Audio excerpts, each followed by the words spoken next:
So, good morning, good afternoon, or good evening, everybody, wherever you are. I hope you're all safe and sound. My name is David Geerts, and I'm your host today at this first webinar of U-Sentric. Let me start first, before we start with the interview, with a few words about U-Sentric. U-Sentric is one of the leading design research companies in Belgium with more than 14 years of experience in human-centered design, which is an approach that puts the end user's needs center stage. U-Sentric offers various services from acquiring strategic customer intelligence to building customer-centered organizations and processes to the design or redesign of user-friendly digital tools. I am partner at U-Sentric from day one. I'm also research manager at the Meaningful Interactions Lab, or MINT Lab, at the University of Leuven, here close by, which is actually also the birthplace of U-Sentric. Today, for this first seminar, we invited Daniel Deneffe. Daniel is a professor in business strategy at Harvard University and Hult Ashridge, as well as management consultant, who has spent his entire career at helping companies worldwide, some in Belgium, at successful new market entry and defense strategy. Daniel Deneffe's methods are explained in his recent book with Herman van Trappe called Fat-Free Strategy, a book which has reached the #1 position in new releases in economics in Amazon. Good. Welcome, Daniel, and thank you for being with us here today. It's my pleasure being here. So let's start a bit on a light note. We've all been, or coming now out of lockdown slowly. Did you pick up any strange habits during lockdown? Well, you know, David, I'm not going to tell you everything about my habits, but yeah, definitely a few things. I noticed that timing of my activities has changed. So, for example, I used to shave before taking a shower. Now I shave actually before the Zoom call. And, you know, initially it was for any Zoom call, but when they're internal calls or call with my friends, no shaving, just for an official, you know, a Zoom call with clients. There I did that. So I actually reduced the amount of shaving, and I did it this morning as well for a change. What else? I guess the timing of my meals has changed. It used to be a very discrete activity, like I used to have breakfast, lunch, and dinner, and now it's a continuous activity. I basically eat all day. And then, of course, the last one is the timing of the exercise, because I said, well, you know what, we're going to have a lot of, more time to do things, because we're not going to restaurants, so might as well exercise some more.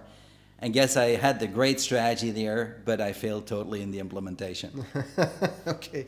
The net effect is, of course, the effect on me. I'm now a little bit taller lying down than standing up. It used to be the other way around. I can imagine. Let's hope you can get back to your pre-COVID habits All right, I hope soon, so too. and also practice some resilience and go back to your previous strategy, which brings us to the topic of today, of course. Because in your book, Fat-Free Strategy, you talk about the importance of customers' centricity, right? Yeah. We're coming slowly out of lockdown worldwide. So, in your opinion, what has changed for customers?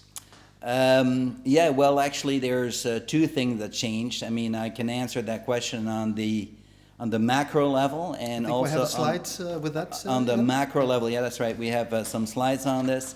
The title of this slide says it all. It says the global outlook is highly uncertain. On some other slides of the OECD, this is from OECD, it says that, you know, we have an unprecedented, basically, recession or contraction since the biggest one since the Great Depression. So what we have here, as you can see, the figures are actually in line with what the Fed announced last week in the United States. The Fed announced on Wednesday that they would contract or expect to contract by about 6.5%, which is a better figure than the ones that we have by OECD. OECD has two scenarios. One is the single outbreak scenario, and the second one is the double outbreak scenario. And you can see there that some countries are really suffering big time, like, for example, France and Italy. And the United States is doing relatively okay. The Eurozone, we're about 8.5. I cannot quite see the slides totally, but we're about 8.5%, I guess. And then you have the real ones, the real winners, like Japan, who are doing great, 6.5% contraction in the single outbreak scenario, and about 7.5 in the negative growth in the in the double dip scenario, which may lead to a depression. The only thing is that if you read the newspaper, you will find nowhere a discussion on what a depression really is, but it really means somehow a continuous contraction for years in a row that takes maybe a decade to come back to the normal situation. If we look on the next slide, you will see that here the time it takes to recover will definitely be a few years to get back to the 2019 levels. In the double dip scenario, of course, it takes much longer, and this is, of course, something that will affect customers. So the effect of all this, and you know, for Belgium, I mean, for the specific people from Belgium here, we're talking about 9%. That's what the contraction for this year. These are horrid figures, and that means, of course, that we have not only the economy that's struggling, or more than struggling, we also have a lot of, you know, returns on savings, which are already miserable, as you know, but the stock markets have plummeted as well. They're recovering a little bit, significantly, I should say, but, you know, there's a lot of uncertainty as to whether they will recover, when they will recover, so to the pre-COVID levels. And that means that people have to have fewer savings, all right? And if you add that together, you know, less income, fewer saving, more unemployment, of course, the outcome is very clear, the uncertainty that comes with it. We don't know what's going to happen, so people will be more risk averse. People will be more hesitant at spending money. They will definitely be poor and be very selective at where they will actually, what they will pay and buy for. So that's I guess the macro effect that changes, of course, the demand. We also have then the specific micro effects, which are basically the fact that the lockdown itself has changed the context, and with the context, of course, we have a change in the preferences, things that they value and find important, and ultimately are willing to pay for. Yeah. And can you give some examples of how this has resulted in changed customer behavior or preferences? Sure. I guess the examples are relatively straightforward, but you know, if they're so straightforward, why didn't companies act upon them earlier on? So exposed, it's easy to say. For example, if you're looking at, let's say, the individual people, sometimes they're forced on actually valuing certain things because we have the lockdown, and lockdown means, or lockdown, and you know, when you visit a store, you have to have social distancing, or when you're going on a streetcar or on a bus, you have to wear a mask. I mean, it varies from country to country. And, you know, people are, of course, also having a demand for hand sanitizer because that's what we're asked to do. But these are the ones that are imposed on us. But actually, people also, as a result, change their own preferences. They themselves, even independent of that requirement, are going to be much more careful. I mean, people are more careful. For example, when you see people in a store, I mean, sometimes they're not allowed to pay for it with cash. But even if they are not allowed, they would prefer to pay, you know, if with a contactless mode, or they may actually, if they need to plug in the pin on the pad, then of course you see people using a cotton swab because they don't want to touch it. So these are a latent need for the safety that we're having out here. I guess another thing that we see is in restaurants. As you know, the restaurants themselves have experienced the lockdown, could not cater to patrons visiting the restaurant. But at the same time, they found, okay, they had to offer different things. They started to offer more of the takeout, even for high-end restaurants. And they started discovering that preferences of customers are actually there. They like takeout, even for high-end, not just for pizza and burgers, but also for high-end food. And so, and then if we can go back to the time when people can go back to the restaurant, you'll see that they will behave differently because of the context. What will they do? They will be hesitant about, you know, going to the buffet. They don't like to touch the serving utensils. They don't like to even enter the restaurant. They will use their elbow just to try to get in, or go to the restrooms, which is very comfortable if you have to stay in the restaurants for a few hours. So you see, this is an entire change in behavior of customers. New needs are there that are, of course, reinforcing that demand for that takeout even for high-end food. Did you see your own? Sorry, did you see your own professional preferences or behavior changes? Yeah, totally. Well? I was in the United States and teaching an executive MBA course on strategy, and that was in mid-March. And at some point, President Trump announces that they will no longer fly people from Europe to the United States, which essentially means that there is no commercial airliner that will actually travel, even though they are allowed technically to travel and bring back Americans, but it's commercially not viable. And so what happened is I think this was on Wednesday, I was supposed to teach for 4 days. The last European flight back to Europe was on Friday. Mm-hmm. I was supposed to teach at 4 days, Thursday through Sunday. I taught 2 days physically, and I taught 2 days online, actually, when I landed in Europe. And what I experienced is, of course, I was not prepared to teach on Zoom. I'd never done it before.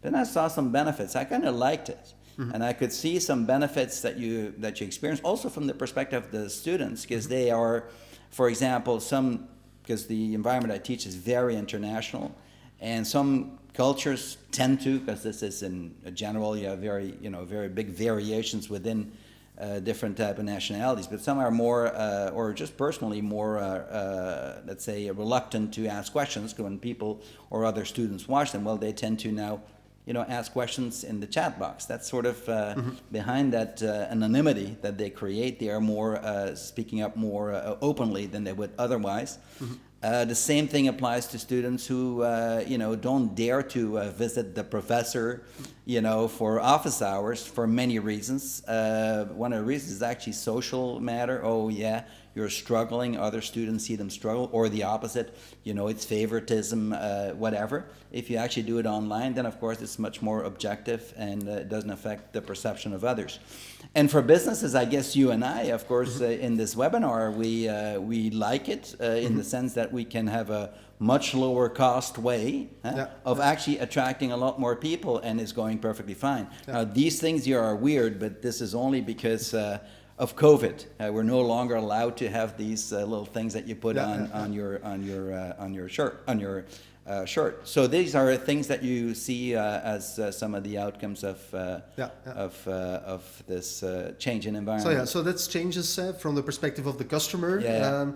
What about the perspective of the business? So how does a business strategy needs to adapt, and where should businesses or companies invest in? Yeah, this is, as you can see from some of the companies, like in the restaurants, you could have anticipated somehow that, there's going to be that scare. People will be scared. We should not, we should move away, for example, from these, from the buffet format, or put things in plastic and so on and so forth. But in general, what it means, because I'm going to go higher level than the restaurants per se, but in general, what we're saying is that we start to anticipate and try to see how customers' needs constantly change. Mm-hmm. Try to see, measure, watch customers and see their pain points, which are different. The pain point with the utensils is an example, but it's a very clear one. We don't want to use them, and before it was not an issue. So continuously monitoring what customers are afraid of, or how they are experiencing, for example, struggling moments, as are sometimes called, in the experience. That's what we have to follow so that we can proactively actually offer something that is more in line with their needs and willingness to pay. And other examples of companies that have actually already been able to capitalize on these changing needs, even though it's still quite recent. Yeah, of course. And as I will put on my professor hat here, because that means that I'm extremely good at predicting the past. So, of course, we all know about Zoom. All right. So Zoom definitely met the needs of customers because they were much better, for example, creating an environment where you have more privacy, where you can see, well, privacy in the sense that you have a background as opposed to just pure blurring. You can choose your background. It's also very, from a teaching perspective, you can put people in teams. You can put create teams. You can walk into rooms. Despite some difficulties with privacy initially, which Zoom had relative to others, but others like Skype have a little bit of a harder time catching up with that format. That's one example. We know Netflix, but that's so obvious. But then there are companies which I find more interesting. These are the ones that, for example, understand and quickly anticipate the changing needs. And a company like this is Boohoo, which is a online retail store. And, understanding that people will be more having these kind of online meetings, and that applies, of course, to companies too, who go towards teleworking and so on. That's straightforward, which is why I don't want to talk too much about this or the implication of digitalization. It's not going to be about digitalization out here. I mean, this is so straightforward. But Boohoo, for example, knew that people would be watching a meeting on Zoom, and what happens is, well, what do you want to look like, or you want to look good? So the demand for the smart-looking tops is there, but nobody cares about what you're wearing, what pants you're wearing. So they adapted the offering to have, the demand for tops increase significantly, to have sharp-looking tops. And as far as the pants are concerned, they actually changed the portfolio towards sweatpants and stuff like that, or whatever you may want to wear that the other party does not see. And of course, casual wear, because people are spending a lot more time at home.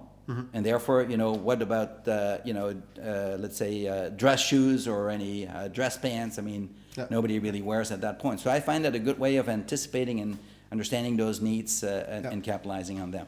Indeed. Yeah, it's something we see at U-Sentric as well. So with our clients, we have recently had Euroconsumers. I don't know if you're familiar with that. It's like a consumer organization in Belgium. It's well known as Testaankoop or Testachat, but they're all over Europe. And they actually saw a surge on their website. So of course, so what happened is that during lockdown, people are starting to pick up, like I said in the beginning, new habits, start baking more, or they have to work from home, they need a printer. And this consumer organization is the place where they have reliable advice and information about that. But previously their numbers were actually going down, and now they really saw a surge. So we kind of worked together with them to kind of advise them also to capitalize on that and look at, for example, different subscription models. So they're now experimenting with subscription models like Discovery, where you only kind of get a limited amount of content for a limited amount of time, or thematic subscription, where you only subscribe for specific types of information, or a pay-per-use model, like is used in telecom as well. So I think that's kind of the way of like looking what's happening with your customers, monitoring that, and then acting on that and really seizing the moment. I totally agree with that. I mean, that's what drives basically ultimately what you discover. There are hypotheses about what could possibly drive important willingness to pay, which you may not have for different things. And that's why I'm here. Going back to that point and the first point of the recession, the uncertainty that we're experiencing. So what are the implications for businesses of that aspect? Oh, well, I read all kind of weird things in newspapers, even in the most respectable newspaper. I'm just looking at the economic dimension. The most respectable newspaper says, companies now need to start to increase their prices, for example, to recover their losses. They actually literally mentioned is the most logical thing to do. There's nothing logical about it, okay? Because what it does, it ignores one key decision maker, and these are the customers, okay? And customers are not French geese that you can force feed and make goose liver or foie gras out of it. I mean, the customer makes choices. The customer makes choices. And I would say to these people, I say, you know what, if it's so easy to raise prices, right, to recover your losses because you have big fixed costs that you need to recover, then basically, why didn't you do it beforehand? Why did you have to, if people will just swallow it as it is, why didn't you do that beforehand? So obviously this is not very sensible. In fact, everything which is related to this is a broader point, just independently of this COVID issue, but it's basically this fundamental thinking that the customer choices don't matter.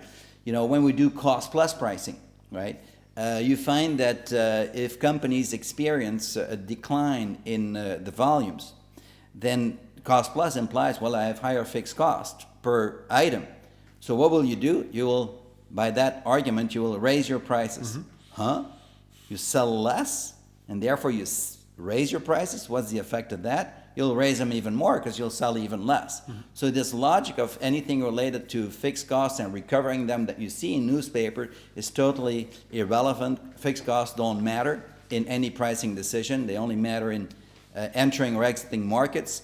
The only thing that matters is actually the customer willingness to pay, and of course your variable cost of production. That will definitely matter as well.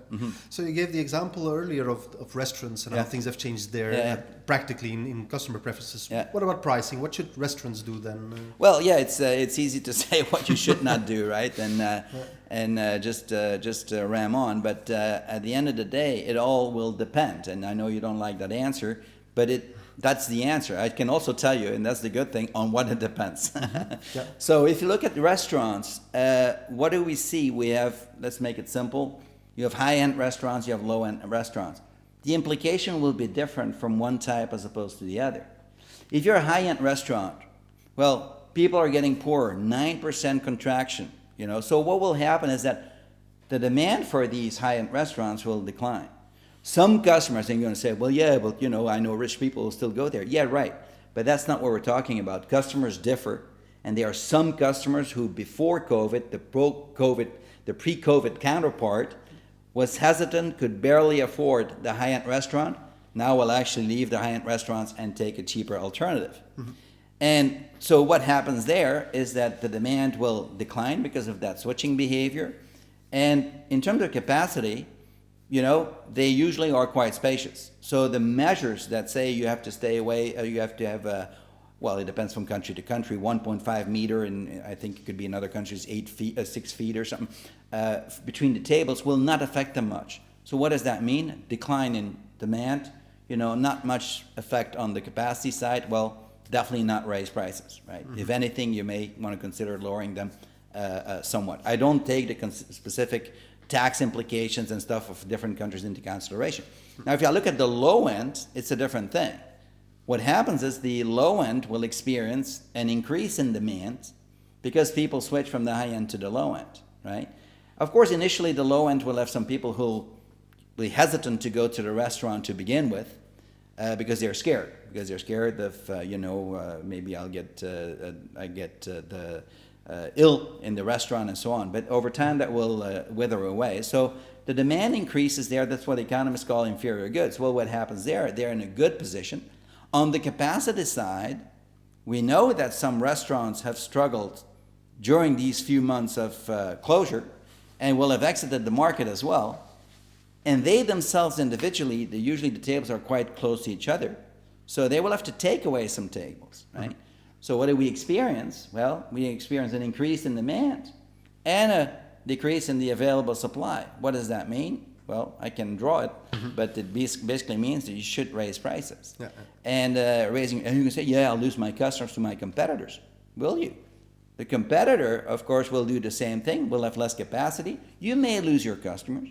They'll go to competitors close by, but they don't have enough seating capacity because their customers will have no way to find a seat at that restaurant. Yeah. They'll come back to you, so you can serve them, but at higher prices. Yeah. So it is just a small example, and it's of course not very sophisticated, but to think through the economic logic of what happens is the very critical thing to do here. Yeah. So, and do businesses also have like other strategies? Could they, for example, work with differentiation instead of prices? Yeah, that's usually the second option is, if we can't work with cost cutting or pricing, we should work with differentiation. I guess it is definitely the case that to be successful in business, you need to find these elements that customers are willing to pay for, and that if you offer these services or these features, will make them switch from their best alternatives.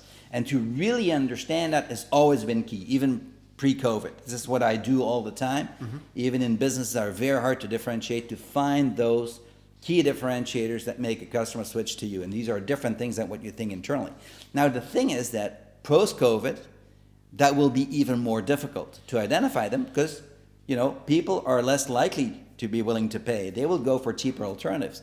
So it is true that we need to find them, but it will be a harder exercise and the burden of proof will be on you. Do not differentiate should almost be the null hypothesis unless you can prove that element of differentiation makes a difference and attracts a lot of customers. So it'll be more difficult, but very important in a more, let's say, commoditizing business, which I expect in many segments. Okay. So you already highlighted, of course, that there's differences in companies, and you cannot really offer general advice because it depends on the position and the way it really affects the business. But are there some other things that you could consider regarding the recession? Sure thing. So this is one of the things you can anticipate for this and future crises.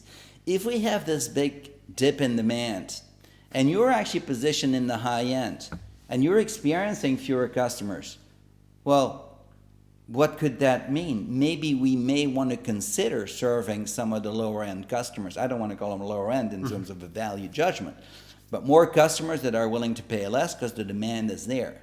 Now you're going to say, isn't that dangerous? And of course it's super dangerous because you may cannibalize. But, you know, pre-COVID, I had a number of customers who actually experienced big decrease in their demand for their high-end products, both in B2B and B2C, losing about 25% of their customer base in just 1 year. They just can't sit there and say, okay, it's fine, I'll wait. No, we had to really get into that segment. And of course, there the issue is, well, just like, you know, you have Lufthansa launching fighting brands or fighter brands, they call them, or flanking brands, you know, having Eurowings, for example, or Tesco in the United Kingdom having Jax, right? These are just they had Jax because they countered the competition by Aldi and other low-end food stores and Lidl. And so, in fact, what happens is that when you enter that market, the biggest risk is to cannibalize the sales from your high-end customer, the price-insensitive ones, if I may say. And how do we do that? Well, it's tricky. So if you cannot guarantee that we minimize the cannibalization, of course, don't do it. But it is necessary to consider, and what is necessary to be able to be successful is to be figuring out, again, customers. Are the high-end customers who currently buy your high-end products, what are their must-haves, right? And if we see the low-end, the more price-sensitive customers, we figure out what are their must-haves. And if we find some must-haves of the high-ends that are not must-haves of the low-end customers, the price-sensitive customers, this is gold. Take that away. We need to take that away because once we do that, we minimize that risk. If we don't find these, it could be, then of course anything that differentiates your offering when you go for the low-end market is actually dangerous because you make customers switch where you make most of the money. So that will be a very tricky exercise, but and you know, I can go on. This is explained in detail in chapter 5 of the book. But it is something critical to consider because you don't want to, of course, you want to capitalize on that market, but not want to kill the profitability of your customer base that you're used to. Yeah. All right. So we've talked about changing behavior, changing preferences, willingness to pay, willingness to buy. And the importance of that, especially in a post-COVID world. But now the crucial question is, of course, how will companies get to know this changed behavior and their customers' needs? And how can that understanding then also make them more resilient? Because that's what is the key question here. And you know, I'll actually turn that question around to you shortly, because of course that's your area of specialization. That's why, of course, I am here. That's why I'm happy to be here, because this is very central for me. I'm more on the later stage, willingness to pay, willingness to buy. But you need to sort of find out for what, and how do you find out what could possibly command willingness to pay, or what are these switching elements, is really the behavior of customers. You have to understand, on the one hand, the global environment, the change in the political environment, economics in courses, we call that pastel environments, and the very contextual context in which you find yourself, right? That you elaborate on more than I do. And then find out, you know, what has changed and how does it affect customers' behavior. And that information you can definitely not get from online surveys. Okay, you cannot get that information because people fill them out, you know, in a different way depending on circumstances. So for example, if I look at, and if you ask about what customers would be willing to pay for or what their needs are, and you ask that question after the World Cup when Belgium played Brazil, and after that game, that answer would be quite optimistic, right? If we wait till the game between Belgium and France and we ask the same questions to these customers, the answer will be totally different. We don't know what people do, what their mindset is when they're when they're filling out surveys. Another thing I may want to tell you, if you ask questions like this and you ask them to fill out, you know, what is your likelihood of buying a certain good? And they answer, you know, I'm very likely to buy that good, you know, where you think this could be something meeting your needs. Of those who said very likely in consumer, non-durables, sorry, not in durables, that said I'm very likely to buy, actually only 13%, 13% actually bought. So what's the point of getting that information? It just doesn't get us anywhere. The identification of needs, I mean, personally speaking, is through experience, through watching. I personally, when you go back to these customers who are using the cotton swab to actually plug in the code, well, that means there is a need that they have never been able to express, right? So I have also, experiences like this. If I look at some medical schools, I know from some of my students at Harvard, they said, hey, who are in the medical area? They said, in my medical school, or when we're looking at the operating room, we observe the surgeons with their pain points, how they're actually struggling when they're doing an operation. Yeah. But you know what? At the end of the day, this is more your area than mine. It's something that I find necessary, but it's up to you it's up to teams or companies like you that actually are experts in this matter. So maybe you can sort of shed your light on this. Yeah, I'd be happy to. It's not just our expertise, but also our passion, of course. So, and I like the examples that you give, because that's indeed the whole point, is that it's only by observing that you can really get into actual behaviors and needs of people there. It's not just service, it's also like interviews, for example. So you have a very famous example in our field is like asking people how they brush their teeth. If I would ask you to do that, to explain how you brush your teeth, and they did that with a large number of people, okay, they go through the steps, it's something that you do daily. But then they observed people brushing their teeth afterwards. And then what happens? Actually, they missed certain steps, or they put them in the wrong order because it's so natural and normal. And so it's not a correct, actually, recount of the actual behavior if you just ask them to explain that. So if for something simple as brushing your teeth, it's already difficult, let alone for how people work or do their leisure activities and try to get their activities there. There's Margaret Mead is a famous anthropologist, once said, like what people say, what people do, and what people say they do are entirely different things. Yeah, and oftentimes they don't say anything. I was working for an automaker who was observing the needs from some female drivers, and they asked them what they needed, and not much came out. I can't tell you much of the confidential details, but when you observe what they were doing going into a vehicle, you could figure out that actually their behavior implied that there was a need for a space, for example, for where to put for example, a purse, where to put, for example, let's say the groceries that they bought. That's what they were actually, but they would never express that when they asked that question. I personally find self-reflection also a very good one. So, for example, when I had the experience, and this is not COVID related, but the same logic, is I was in a bathroom, and of course, sometimes if somebody says, "Hey, how are you doing?" when they know you, well, and they ask me a question, guess what? It was in Boston. I just dry my hands, and I said, I cannot understand what this person is saying. I just nod my head, right? And apparently, that reflection says, I have an unmet need for dryers that are much more not so noisy as the ones that we have out here. So these are self-reflection would be part of that one as well. Struggling is an opportunity. Struggling is an opportunity indeed. I think that's a nice way of saying it.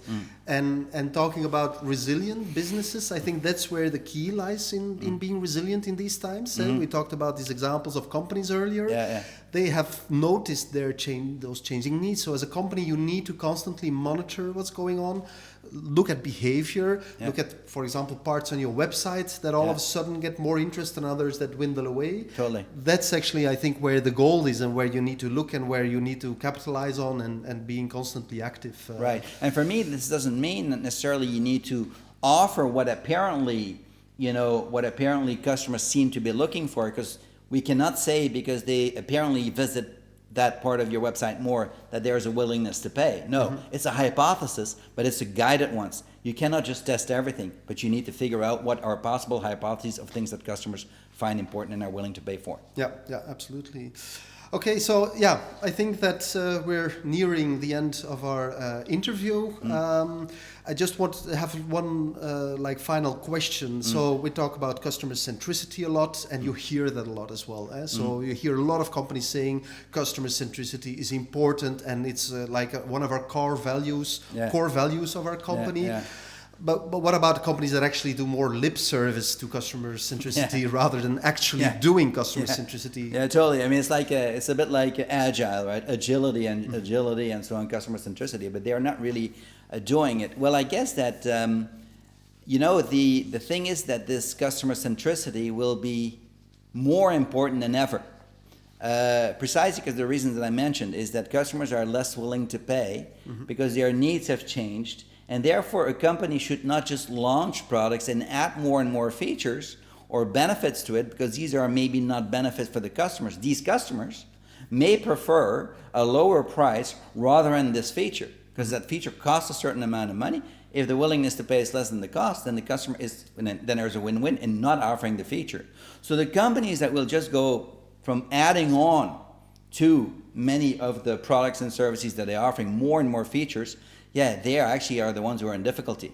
And I worked a fair amount in consumer durables. I see that this actually happened, that you just add a lot of things to your features, to your phone, to whatever, to an alarm clock that has so many features, and then eventually starts ringing at midnight because you have all the combination and permutations between radio and sound and whatever. So this is not the way to go. Why is this important? Because a lot of companies fail. Strategy, most of the companies fail in strategy. By some accounts, 60%, by others, 90%. So most strategies fail. And what do companies say? What does the press say? Oh, they fail because of the implementation. Yeah, right. I think that's an easy answer.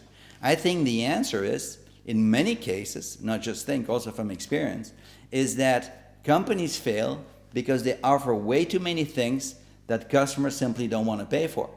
Not enough to allow them to make money. Why? Because these strategies are developed internally in offsites, in hotels, and so on. We get all excited from what we would offer, but we have not involved the customers from the very beginning into this discovery phase. And that's why this will be a very important thing to be more aware of, more focused on the things that you guys are doing than ever.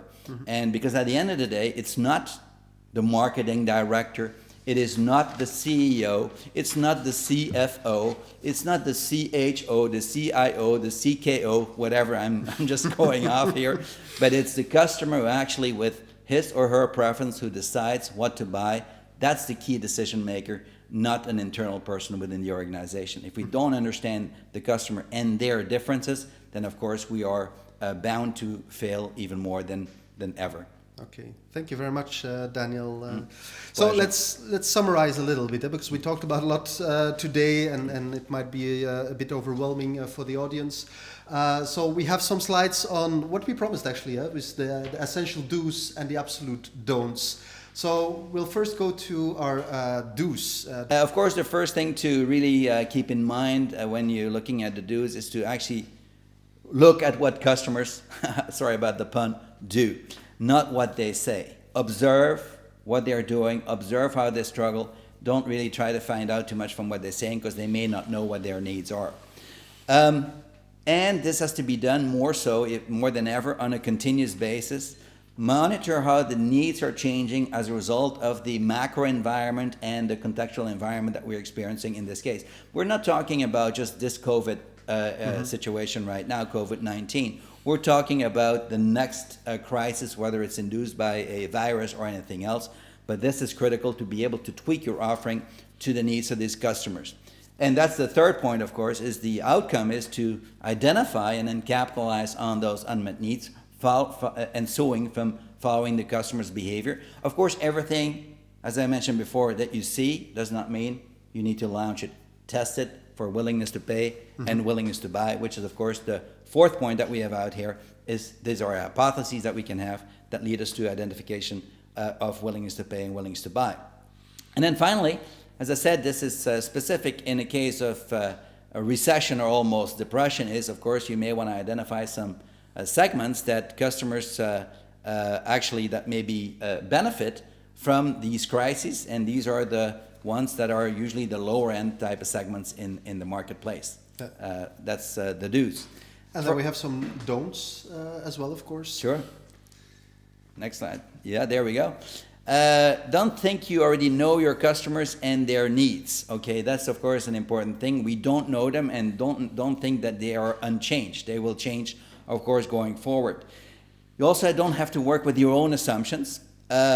You have to observe, observe and basically experiment and learn from these experimentations, as we pointed out by a number of examples.